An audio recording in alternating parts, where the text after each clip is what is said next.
Hi, good morning, Ms. Shruti. Ms. Hi, good Melinda. morning. How are you? Going good. Before starting a session, I want to introduce you to our audiences. Taruna Kata is seasoned professional with over 20 years of experience in student well-being, inclusion, and mental health. A certified access work conscious therapist, NLP practitioner, and ICF certified coach. She has received numerous awards for her contributions to education. Currently, she is the Inclusion Governor and Quality Assurance Consultant for the Ambassador Group of Schools in Dubai and Steering Committee member for Special Needs and Inclusion Education MEA. She advocates for holistic mental health strategies, leading initiatives to support students, educators, and families. That was a really great work done by you, Taruna, and the stage is all yours. Thank you, Ms. Melinda. So, thank you, audience, for joining me today. In fact, today's topic is so close to my heart that, I was wondering that how come this topic is given to me because this is something which is out of shared by my like whatever I'm going to speak, it is because out of my personal experiences which taught me that it's the power of hope which takes you throughout your life. I remember the times when I was sailing with my husband and we were stuck in one of the storm in the midst of ocean, and the rain was pouring throughout for continuously 2 3 days, and we were wondering how we are going to reach ashore because we were with minimal fuel left with us. And after few days, maybe after a day or two, we felt that there is an endless struggle. We don't know how we are going to reach to the shore.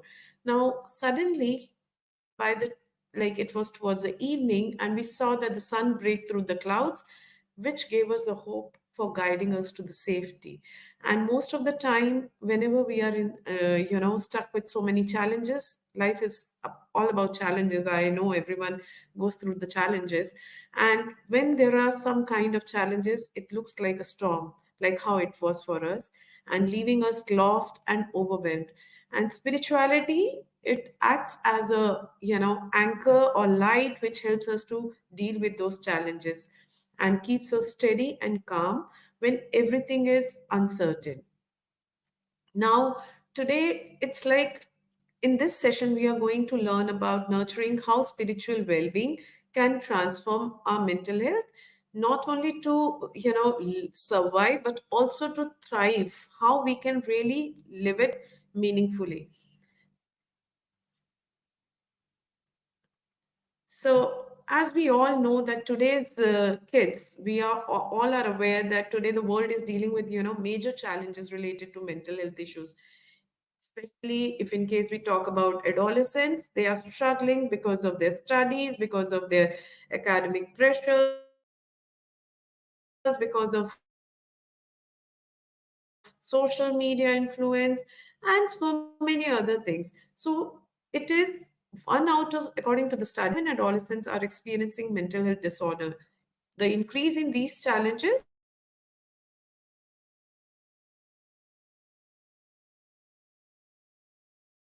are like stress, they all are going high, and so many times you are seeing across the world is also one of the reasons for these mental health among youngsters have aggravated due to so many other challenges like screen time, which is again one of the main reasons. Today we all know that it is really becoming a big it's like another challenge which the world is going to face, like any other pandemic kind of thing.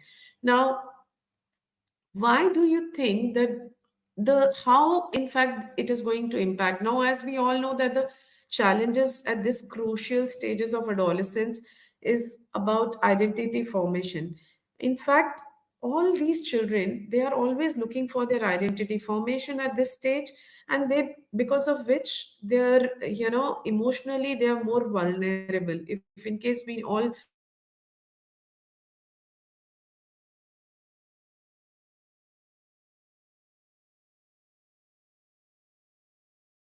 know that adolescent stage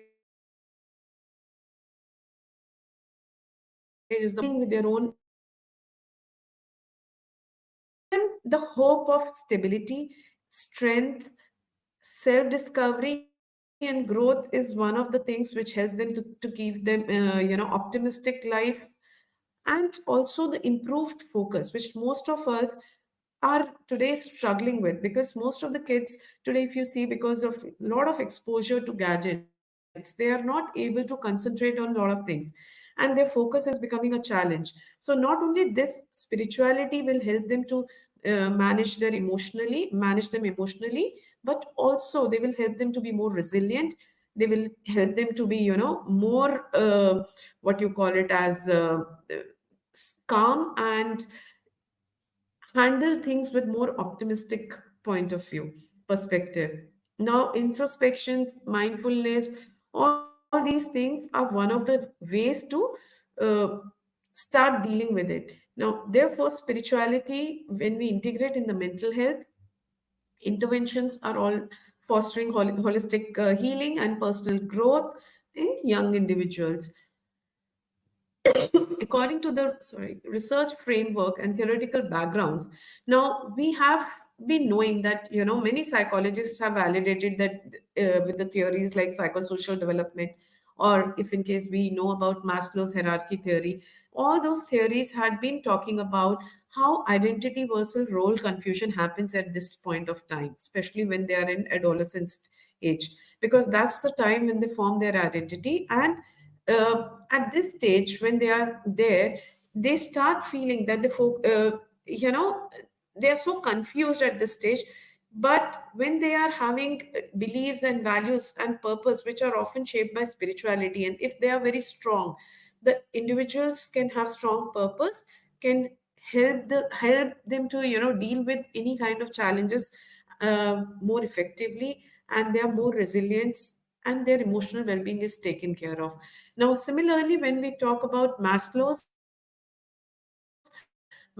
gave her theory of self-actualization, which focused on, which is a key reason why transcendence was added to it. Now, in this, it was added to highest hierarchy of need. Now, which is only possible if the regular spirituality practices are happening, like meditation, service to others, because these are the things which will help them to understand the motive behind, or maybe you can see yourself, people who are really being very successful in their lives, but still we feel that they are not very happy. But when we see people who are into, spirituality, who are into regular meditations, or who are into, community services, where they are not focused on the results, but instead of that, they are serving people without any kind of motives behind, they feel more contented even if they are not being paid. I remember, years back when I was starting up my journey, I started to work as a in an organization as a volunteer. And believe me, the kind of happiness that gave me at that particular moment, because everything was focused on my inner peace. It was aligning to my higher purpose of serving to people, instead of focusing on the results, or, to the outcome of targets, or, meeting criterias and everything. But today's world, we all are, preparing kids only for the target or outcomes. Yes, it is important, but at the same time, they need to align that with their higher purpose. Now, after that, the positive psychology, which came into after Maslow's theory, positive psychology took a bigger picture. Now, if in case you see, they emphasized on strengths, their personal growth. They started talking about gratitude, forgiving, mindfulness. They all became more, popular, which helped the individuals to focus on their strengths, well-being, and personal growth of the individuals, and it helped them to reduce their stress, anxiety, and depression. Now, it is not only helping them to reduce their anxiety, depression, and all, but it helped them to heal them holistically. Not only the individuals who are practicing journals, they were observed to be more happy, contented, and they were finding their purpose, and they're able to align with their higher purpose much meaningfully.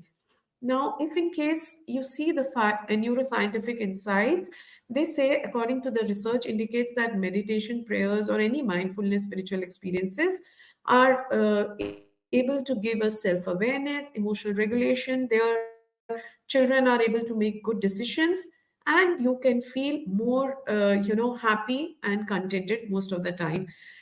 If in case you see the impact of spirituality in clinical settings, according to these studies, the individuals who practice regular meditations or mindfulness, gratitude journals, they activate their prefrontal cortex.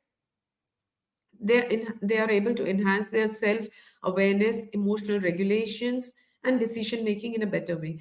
Not only this, but also their cortisol levels are reduced, and release of dopamine and serotonin, emotional stability and better resilience. They are more compassionate, they are more happier.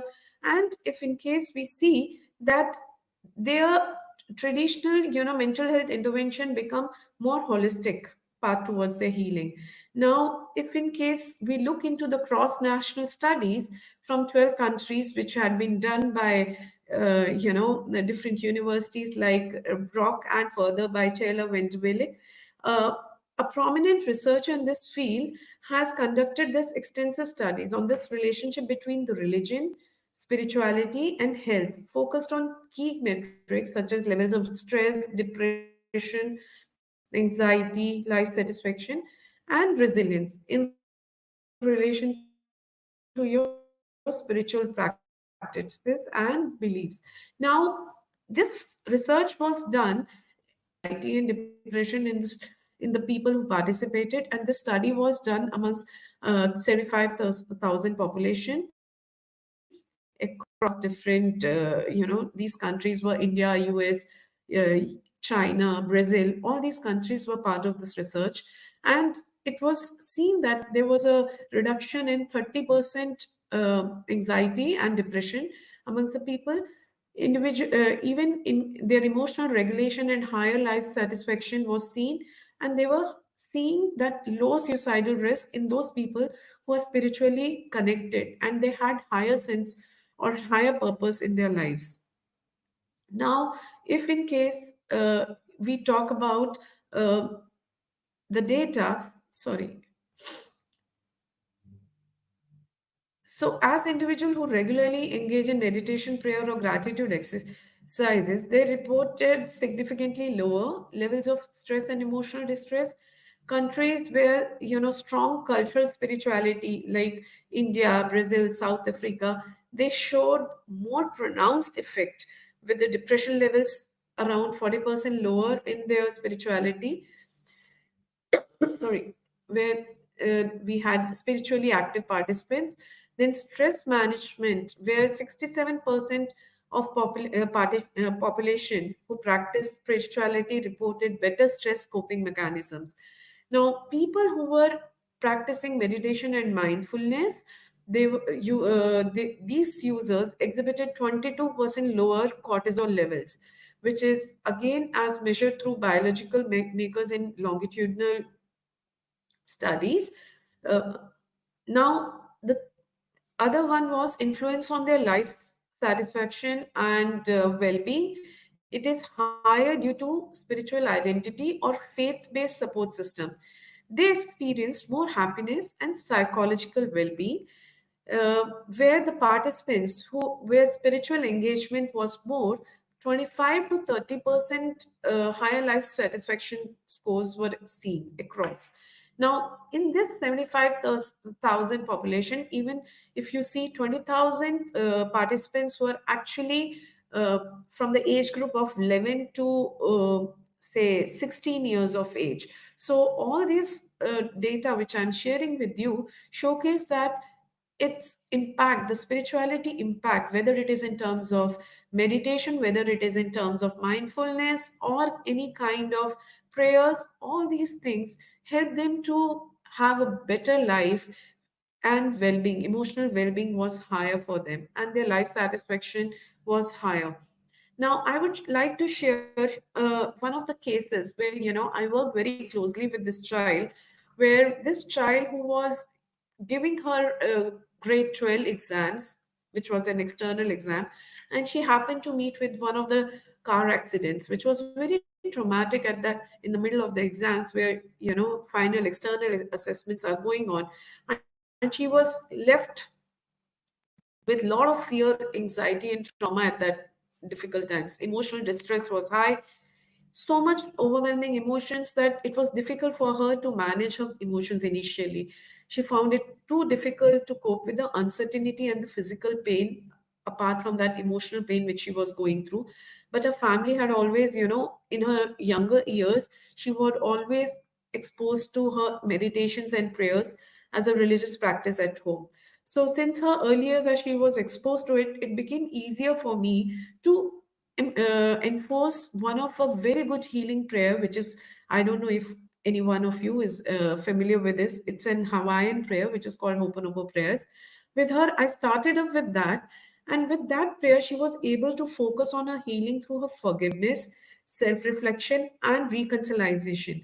As this prayer encouraged her to, focus on all the positive sides instead of negative emotions, thoughts, and patterns, which was making her hold on to those kind of challenges which she faced few days back. And she was holding on to the grudges, and she was thinking why God has done to me, or why, what happened that it happened to me only. So all this was causing more emotional pain, but with the help of Ho'oponopo prayer, where she was able to shift her perspective, and she was able to have shift her negative emotions and move it into positive sides. So after practicing, her faith became more stronger, and she came up with, guiding force towards a healing journey. Her months of She started practicing her gratitude journaling, and which helped her to again focus on something which is positive. Her shift totally moved towards positive aspects rather than negative now. Her prayers, which gave her strength and reassurance since her beginning days, since her early years, she gave her reassurance during the moments of distress, and the emotional support which helped her to get her emotionally stable. Now, over time, Aisha's sense of purpose and inner strength grew. It allowed her to navigate through the trauma with resilience. Her spiritual practices, which was so strong since beginning, helped her to regulate her emotions and reduce her anxiety, and gave her a renewed sense of purpose and hope. Her story, which is an actual story which happened 2 years back, highlights that the power of spirituality is a coping mechanism, reinforcing its role in emotional recovery and mental well being. Now, over a period of time, if you see that the role of school, how the school and families are playing a bigger role in this. Now, role of school and families, if in case we see, they play a vital role in nurturing spiritual well-being. We should try to integrate these practices and promote this, self-awareness, resilient, and ethical growth through regular mindfulness sessions, yoga, gratitude journals, and value-based education. Spiritual well-being should be the culture of any school, to nurture the students, to make them more compassionate and resilient with a positive mindset. Now, if you see, schools who are cultivating spiritual awareness and education, this is seen through the study again from across the countries like US, UAE, and India, where things like, spirituality is in their culture. So in their curriculum also, if you see, in India, you see a lot of yoga, meditation, and moral philosophies as part of their curriculum. So it helps the students to have better discipline and self-awareness from the younger stages. Now, US schools, if in case you see, they are coming up with social emotional learning programs which focuses more on gratitude and mindfulness sessions. And similarly, in UAE, if you people who are from UAE, they are aware that UAE government focuses more on moral education and cultural awareness programs, which helps them to teach tolerance, compassion, and social responsibilities. So, if you see that these kind of programs in the school help them to make them more emotionally stable, resilient, and more aware. So this foundation helps them to get supportive environment to thrive not only academically but also socially and emotionally. Now, if in case we are talking about families. Similarly, the parents and the caregivers help these adolescents to demonstrate spiritual resilience through modeling values. Now, there are people who are modeling all these value, encourage open discussions in the families. They are creating that safe space for children to have that open conversation about the purpose, the values, and emotional struggles, which helps children to develop a deeper understanding of themselves and helping them to have find their purpose and meaning at younger stage. They encourage children to get involved in the community services, which helps them to have them give them better understanding of self-worth. So here, when children who are involved in community services and all, you will see that they are not the kind of people who will always doubt their self-worth. Because when I remember, when years back, there were times when children who were not able to do better in their lives, they were able to do better when they are going ahead in their earlier, when they're going for social services. They are able to find what are their strengths. They are not focusing on their inner challenges or what they feel that they are not good enough. They are able to focus on the better perspectives in life. They are able to focus on their worth. Now, the practical strategies for mental health practitioners who are here for us, we need, my friends, today I would like to share out of my own experiences that might be helpful for all my fellow mates sorry, who are here. That mindfulness and connection, they start focusing with all these things. We also have some challenges. Sorry. uh, Today I would like to share about fellow professionals in the field of mental health and education. They are, most of the time, they are stuck with all the modalities like CBT and psychotherapies and all. I would like them to explore even the traditional modalities, but at the same time try and explore kind of other modalities apart from your CBT and all, to help children to overcome their anxiety, depression, and stresses, and other challenges in terms of spiritual practices.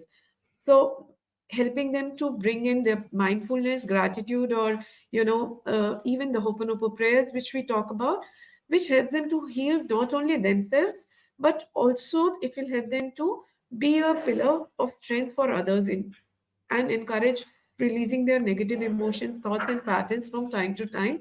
And they will be able to bring light not only in their own lives, but also will be able to help others in their healing journey. Now, apart from these positives, we also have certain challenges and criticism of spiritual approaches in mental health.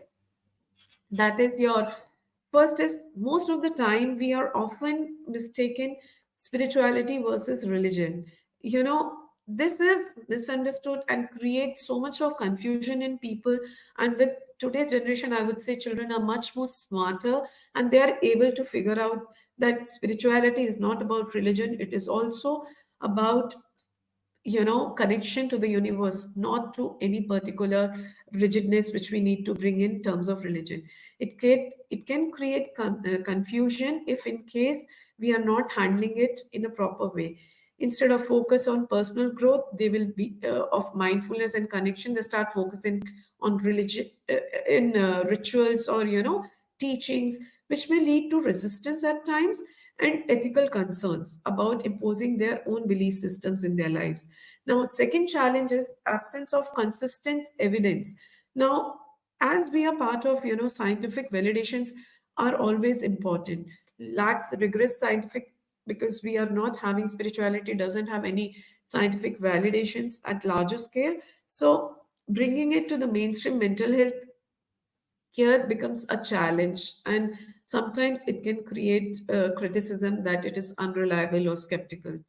So, thirdly, and the very important is, mental health professionals must navigate the ethical issues when incorporating spirituality into their practices, and should maintain neutral stance on religious beliefs and respect the client's autonomy to ensure the well-being of the client. Now, the other criticism also raised the concern that in case the therapist uses the spiritual practices to promote their own belief systems, that can again be a challenge. So we need to use spiritual approaches and mental health with responsibility, effectively, and ethically. Now, here, when we talk about, it is very important for any mental health practitioner to keep their own belief systems and patterns aside when we are putting this practice into place. Now, towards the conclusion and the takeaways, which I would like to share, sorry, that spirituality is the foundation for emotional resilience, and healing spirituality can be a foundation to basically foster a self-reliance, self-awareness, sense of purpose, inner peace, and emotional resilience, which promotes healing with a sense of comfort and guidance to navigate life challenges with ease. The second takeaway, which I would like everyone to look at, is mental health intervention should consider holistic well-being, including the spiritual needs. It should not address the psychological, emotional, and physical aspects of well-being, but also consider spiritual dimensions, which is very important as this can lead to personalized and effective interventions and enhance therapy outcomes.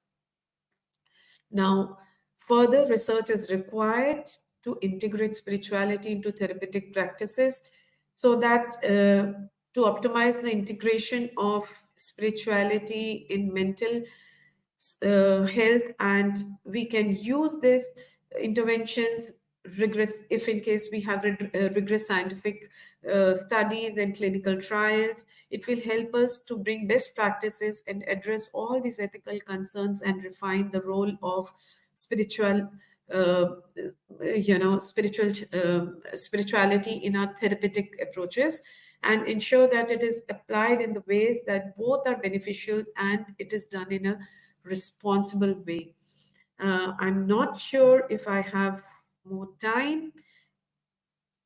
If in case I have more time, Ms. Shruti, 2 minutes more. Okay, so I would like to play one short Ho'oponopono prayer if everyone would like to try it out. It's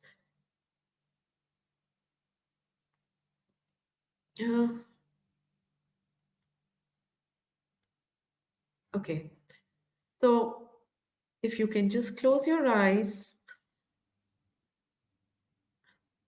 and follow the instruction for 2 minutes.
Sorry.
As you are, I hope this session was quite helpful. And this kind of Ho'oponopo prayer will help you to not only manage your own emotional struggles, but it will help you to heal yourself and your friends and your clients with ease. Thank you so much.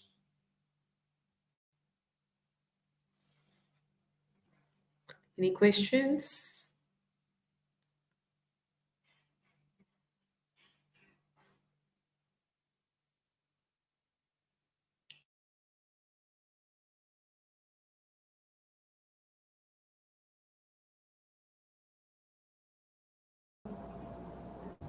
Yes, Aruna, that was really one of the best talk till now.